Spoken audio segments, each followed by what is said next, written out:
πόσοι θα φύγουν αύριο σαν και εμάς, που δεν θα προλάβουν το τριώδιο. Χιλιάδες θα φύγουν αύριο. Και μικροί και μεγάλοι και αυτό και μεσήλικες, όλοι. Ναι. Θέλετε τα στατιστικά να σας τα δώσω αύριο, πόσα θα είναι. Πού ξέρουμε αν δεν θα είμαστε κι εμείς. Αν όχι αύριο, μετά από ένα χρόνο, μετά. Δεν ξέρω. Γιατί να το διακινδυνεύουμε. Τη στιγμή που εδώ η παραμονή μας δεν είναι μόνιμη, είναι προσωρινή. Εδώ δεν είμαστε μόνιμοι κάτοικοι, είμαστε ενοικιαστές είμαστε. Και τον ενοικιαστή κάποτε του κάνουν έξωση για να πάει στο σπίτι το οριστικό. Και θα έλεγα, συμφέρει στον άνθρωπο, αν είναι έτοιμος, μια ώρα γρηγορότερα να πάει σε εκείνη τη βίλα που του έτοιμασε ο Χριστός. Του συμφέρει.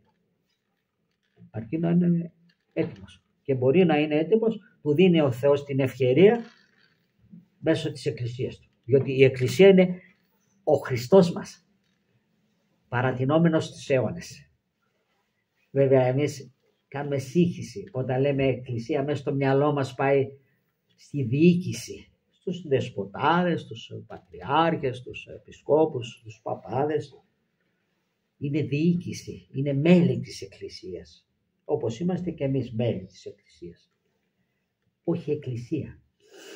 Η Εκκλησία είναι ο Χριστός. Κεφαλή της Εκκλησίας είναι ο Χριστός. Εμείς είμαστε το σώμα, τα κύτταρα. Όπως ένα σώμα αποτελείται από πολλά κύτταρα, έτσι για οι χριστιανοί, γι' αυτό και πρέπει να υπάρχει ίδια η πίστης.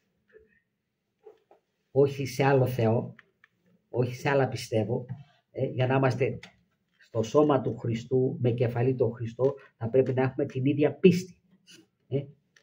Τα ίδια ιδανικά. Τον ίδιο τρόπο σωτηρίας. Για να είμαστε μέλη της Εκκλησίας. Το σώμα της Εκκλησίας. Γι' αυτό και βλέπετε η Εκκλησία, το σώμα του, μόλις βρισκόταν κάποιο άρρωστο μέλος, το πέταγε. Κάποιος αιρετικός, δεν μπορεί ένα υγιής σώμα να έχει άρρωστο μέλος, το πέταγε, το χώριζε. Αυτό σημαίνει, το αφόριζε. Αφορισμός σημαίνει ο χωρισμός. Δεν μπορεί ένα δηλητηριασμένο μέλος να το έχει με ένα υγιές μέλος. Γι' αυτό και έχουμε τις συνόδους, οι οικουμενικοί σύνοδοι, γινόντουσαν σύνοδοι, όχι σαν αυτή που έγινε στο Κολυμπάρι βέβαια, σύνοδοι με αγίους ανθρώπους. Και πετούσαν τη σαπίλα μέσα από εκεί, καθαρίζαν την Εκκλησία. Γι' αυτό και μέχρι σήμερα έχουμε ορθή πίστη. Απόδειξη, μέχρι σήμερα βγαίνουν Άγιοι. Διότι αν δεν υπήρχε η ορθή πίστη, δεν θα βγαίναν Άγιοι. Δεν θα μπορούσαν. Διότι αγιότητα τι σημαίνει, ξέρετε. Η θεραπεία εξ ολοκλήρου του ανθρώπου, ψυχή και σώμα. Αυτό το ρόλο παίζει η Εκκλησία. Να θεραπεύει τον άνθρωπο ψυχοσωματικά. Καμία άλλη λεγόμενη Εκκλησία δεν μπορεί να θεραπεύσει τον άνθρωπο ψυχοσωματικά. Το θεραπεύει σωματικά, ναι. Η επιστήμη το θεραπεύει σωματικά. Δεν μπορεί όμως να το θεραπεύσει πνευματικά. Ψυχικά. Γιατί ο άνθρωπος δεν είναι μόνο σάρκα. Έχει και ψυχή. Και περισσότερο είναι ψυχή ο άνθρωπος παρά σάρκα. Σάρκα είναι προσωρινή, για πολύ λίγο, ενώ η ψυχή είναι αιώνια. Γι' αυτό και εμείς πρέπει περισσότερο να δίνουμε βαρύτητα για την θεραπεία της ψυχής και λιγότερο για τη θεραπεία του σώματος. Γιατί πολλές φορές μια ασθένεια του σώματος είναι πολύ ευεργετική για τη θεραπεία της ψυχής. Και θα ήθελα να σας θυμίσω ότι πρώτα η ψυχή αρρωσταίνει και μετά το σώμα. Αν ο άνθρωπος θεραπεύσει την ψυχή, θεραπεύεται κατ' επέκταση και το σώμα. Γι' αυτό αν προσέξατε και προσέχετε, ο Χριστός θεράπευε πρώτα την ψυχή, αφού έδωσε οι αμαρτίες. Και μετά θεράπευε και το σώμα.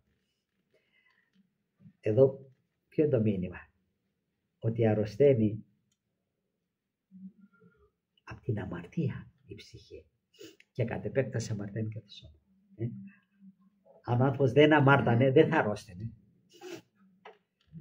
Απόδειξε ο Χριστός μας, ο αναμάρτητος. Τα οψώνια, λέει, της αμαρτίας είναι ο θάνατος. Έρχεται πρώτα το αποτέλεσμα της αμαρτίας η ασθένεια και μετά ακολουθεί ο θάνατος. Γι' αυτό θέλουμε να είμαστε υγιείς ψυχή και σώμα. Να κόψουμε την αμαρτία. Όχι αύριο, σήμερα. Θεέ μου, ανελάμε. Φώτισέ με, βοήθησέ με, γιατί χωρίς τη βοήθεια του Θεού δεν μπορούμε να κάνουμε τίποτε. Απάλαξε με από αυτό το δαιμόνιο του καπνίσματος. Απάλαξε με από το δαιμόνιο του εγωισμού, της καινοδοξίας, της πορνείας, της φιλοδονίας, της σκληροκαρδίας. Ζητήστε το με την καρδιά σας, όπως ζητάει ένα παιδί. Όταν τα παιδιά του Χαράλαμπο το ζητάνε κάτι και της Δέσποινας, και αν είναι κάτι που τα ωφελεί και να μην το έχουν, θα πάνε εκεί, θα ψάξουν στη γειτονιά να το βρουν για να του δώσουν. Αυτοί που έχουν πάθη και αδυναμίες. Αν αυτό το κάνουν αυτοί, ο Θεός που είναι όλα αγάπη, δεν θα μας βοηθήσει αν εμείς του ζητήσουμε κάτι να μας απαλλάξει από τα πάθη και τις αδυναμίες? Είναι δυνατόν? Είναι δυνατόν? Χωράει στο μυαλό του ανθρώπου να ζητάς από το Θεό κάτι που ωφελεί την ψυχή σου να μην στο δώσει? Δεν υπάρχει περίπτωση.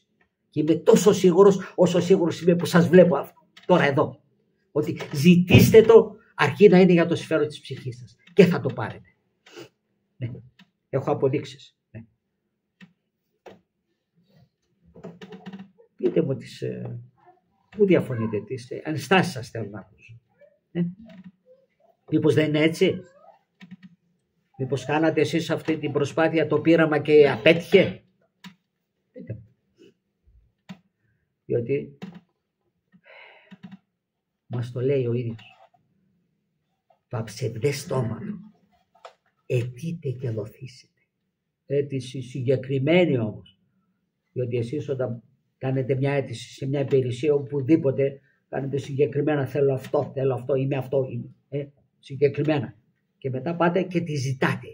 Την αίτηση, τι έγινε η αίτησή μου, ξέρω εγώ. Εγκρίθηκε. Και μετά άμα σας ταλαιπωρεί εκεί ο υπάλληλος, μετά πάτε εκεί και το ζητάτε και χτυπάτε και το χέρι στον πάγκο εκεί να πεταχτούν τα μολύβια επάνω. Τι έγινε η αίτησή μου. Αν έχετε δίκιο εκεί.